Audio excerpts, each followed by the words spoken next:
what's up guys? My name is Zack and today I am driving a 1987 Dodge Omni America. Up front is a 2.2 liter carbureted inline 4 and down below is a 3-speed automatic transmission. Now I am super excited to be driving this Dodge Omni because I've never driven an Omni nor Horizon before here on the channel, so it's always fun to show off new cars. I love the 80s, I love the 90s, and the 70s, which this car is a whole mix of all of that. And this was a pretty important car for Chrysler as a whole, so we'll definitely get into that towards the end in the final thoughts as well. But if you would like to submit your own vehicle, you can head on over to my website, zackpradel.com/submit. It's a quick and easy submission form. It takes under a minute to fill out, and I come out to you like I'm here in St. Louis here today. But let's get back to that 2.2 liter inline 4. Well, it's a Chrysler 2.2 that was put into a lot of other vehicles. We've seen it here on the channel in other K-platform vehicles like the LeBaron. Now, this particular Omni is carbureted, but by the end of the 80s, they were offering fuel injection, if that's something that you wanted.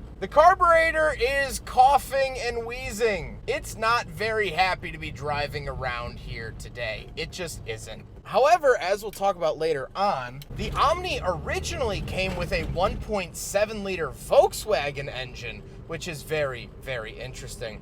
Like I said, paired to it is a 3-speed automatic. Now, you could, of course, find Omnis in manual. This one's the automatic, and it is very lazily shifting. It has no place to be. It's in no rush, no hurry. It's just here. And it'll shift eventually, but on its own accords. Last but not least about the drivetrain, the Omni is front-wheel drive, and that is a very important part of this car as well. Again, we'll talk about that with the final thoughts. But it was one of the first mass-produced Chryslers in front-wheel drive as an economy vehicle, which is very, very important. So how does it feel to drive the Dodge Omni? If I'm 100% honest, it's a little nerve-wracking because of how underpowered it is. Now, this made 70, 80-ish horsepower. The numbers are kind of debated, but sub triple digits, and you most certainly feel that. Now, other cars in this era were making similar power, but in today's modern traffic, it doesn't really hold up all that well. With that stuff out of the way, let's talk about the interior. Well, in front of me, I have 3 main gauges. Off to the left is my tachometer and fuel. In the center is my speedometer, and off to the right, I get my coolant temperature, battery voltage, and oil pressure. I love all of the gauges that I get. All analog, easy to read, although they are a little small. The steering wheel doesn't have anything on it. By the end of the Omni's run, it did have an airbag option for 1990. Off to the left, we do have a climate control vent headlight switch, and then our climate controls. This is a holdover from the 1970s where climate controls were put off to the left. They're still found off to the left here in 1987 in the Omni. Kind of an interesting quirk that we don't see anymore. We also have rear wiper and rear defrost down below. And then moving out of the door, we have manual mirrors, manual windows, and our latch to get in and out. Moving into the center, we do have 2 climate vents and the radio. This is an aftermarket radio, obviously newer than 1987, but still I would not call this new for 2024. Ashtray, cigarette lighter, cubby space, and an openable cubby down below that does in fact have cup holders. So we will do a big friggin' bottle test. However, as any 80s car has ever done, it fails the big friggin' bottle test. I do like the fact that you can move the cup holders out of the way though. I think that's some pretty smart interior packaging from Dodge. Then we have the shifter itself. You push the button on the top end to change gear, and it's easy to use, pretty straightforward, and I like it. Then we have the parking brake and the seats. The seats are cloth, and they're this really, really nice, comfy, cozy cloth. I miss that even in economy cars back in the 80s, the seats were nice and comfy. In today's modern economy cars, the seats are hard and punish you for getting the base model, but this, no, even the seats were still comfy. They weren't leather, they didn't have crazy designs or anything stitched into them, but they looked presentable, they held you in the car, and they didn't scrutinize you. And that's what I like to see. However, we do have back seats, so we'll do a backseat review, and I have a feeling my tune might change. All right, so we're in the back of the 1987 Dodge Omni America, and a couple of things to note. First of all, my head is pretty much hitting the ceiling. My knees, surprisingly, aren't hitting the seat in front of me, but they are coming doggone close. I just have lap belts back here, which is always interesting to see the sort of crossover in the late 80s to actually having shoulder belts.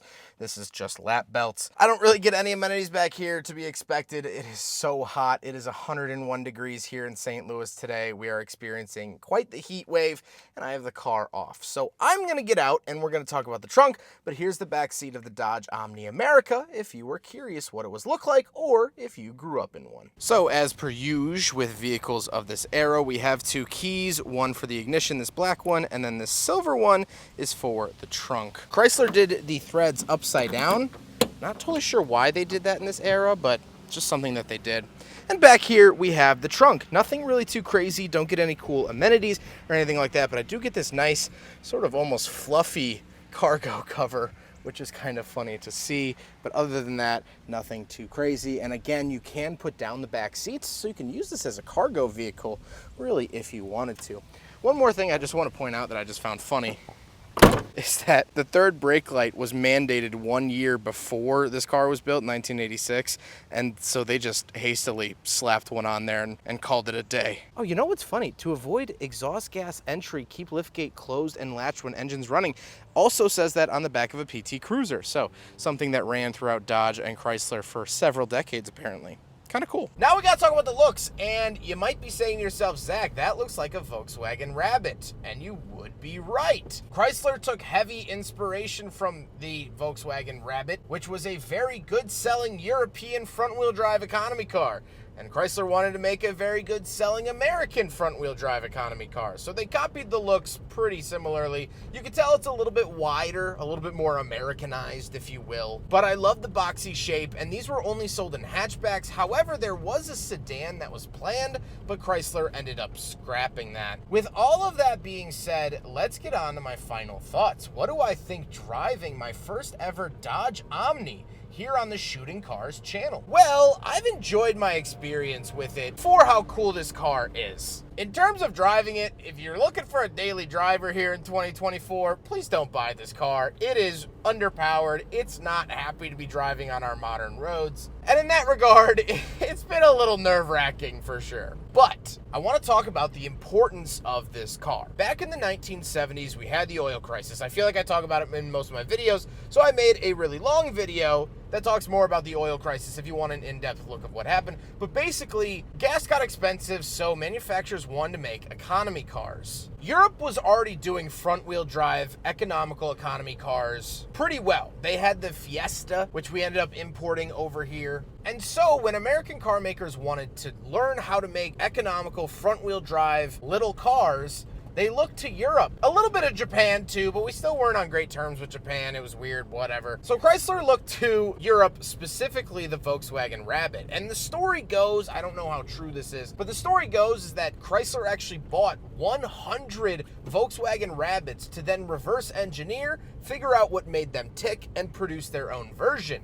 Their own version of that Rabbit was this, the Dodge Omni and Plymouth Horizon. This is so much of a copy of the Rabbit in the fact that the original Omni came with a 1.7 liter Volkswagen engine from Volkswagen. They literally love the Rabbit engine so much that they're like, let's just get this. And so they did. And so a lot of people hate on the Omni or Horizon and say, oh, they're not great cars. And sure, honestly, in my experience here, this isn't the best 80s car experience that I've had. There are other cars, the Cadillac Cimarron, the LeBaron, the Cavalier. I would prefer to drive those cars.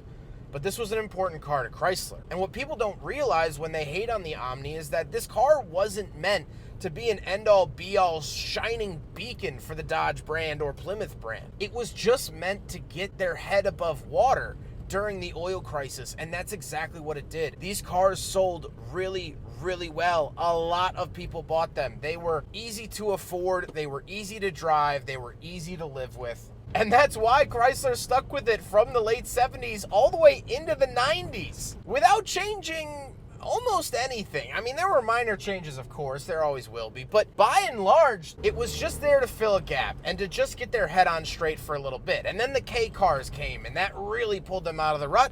And then they bought AMC and Jeep, and Now they were back in the fight, and the Omni and Plymouth Horizon allowed them to do that. And so while I don't love this car to its core, while I'm not fiending for one to be in my driveway tomorrow, I respect it. And so I tip my cap today to the Dodge Omni and all that it did. I hope you guys enjoyed the video. Huge thank you to Luke for letting me take out his Dodge Omni America. Luke has been absolutely awesome to work with. I was so excited to drive an Omni, and Luke has helped me achieve that goal, so I appreciate that very, very much. But I hope you guys enjoyed the video. Don't forget to rate the video, comment on the video, and subscribe if you really liked it. Take care, guys.